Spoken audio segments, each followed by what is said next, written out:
Contents of a Dead Man's Pocket. Page 2, Part 2. To simply go out and get his paper was an easy task. He could be back here with it in less than 2 minutes, and he knew he wasn't deceiving himself. The ledge, he saw, measuring it with his eye, was about as wide as the length of his shoe, and perfectly flat. And every fifth row of brick in the face of the building, he remembered, leaning out, he verified this, was indented half an inch, enough for the tips of his fingers, enough to maintain balance easily. It occurred to him that if this ledge and wall were only a yard above ground, as he knelt at the window staring out, this thought was the final confirmation of his intention. He could move along the ledge indefinitely. On a sudden impulse, he got to his feet, walked to the front closet, and took out an old tweed jacket. It would be cold outside. He put it on and buttoned it as he crossed the room rapidly toward the open window. In the back of his mind, he knew he'd better hurry and get over with. In the back of his mind, he knew he'd better hurry and get this over with before he thought too much. And at the window, he didn't allow himself to hesitate. He swung a leg over the sill, then felt for and found the ledge a yard below the window with his foot.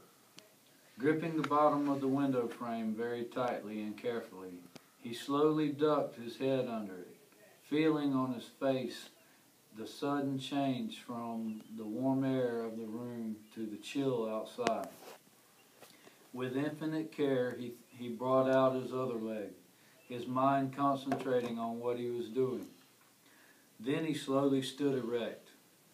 Most of the putty, dried out and brittle, had dropped off the bottom edging of the window frame, he found, and the flat wooden edge providing a good gripping surface, a half-inch or more deep, for the tips of his fingers.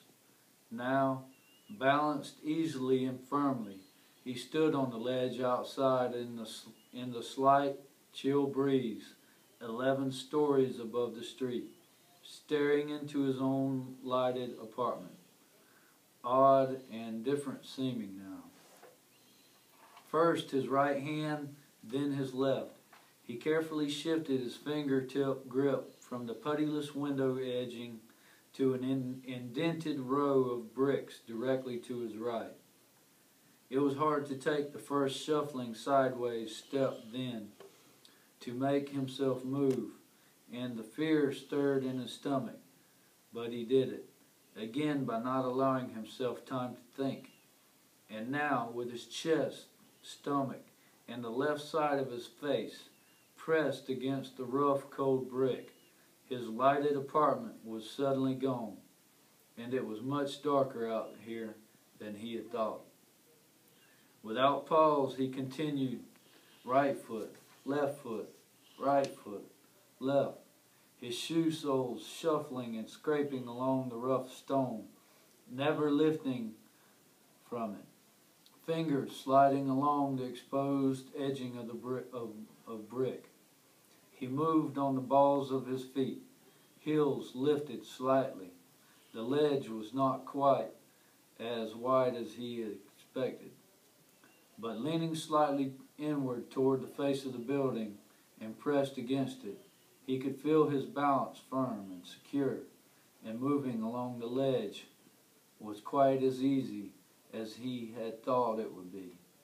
He could hear the buttons of his jacket scraping steadily across the rough bricks and feel them catch momentarily, tugging a little at each mortared crack.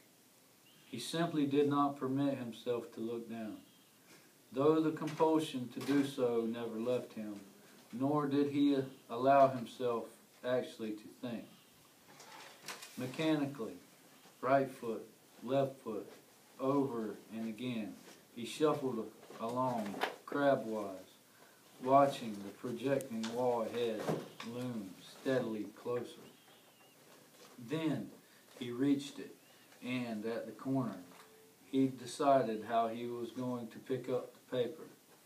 He lifted his right foot and placed it carefully on the ledge that ran along the projecting wall at a right angle to the ledge on which his other foot rested.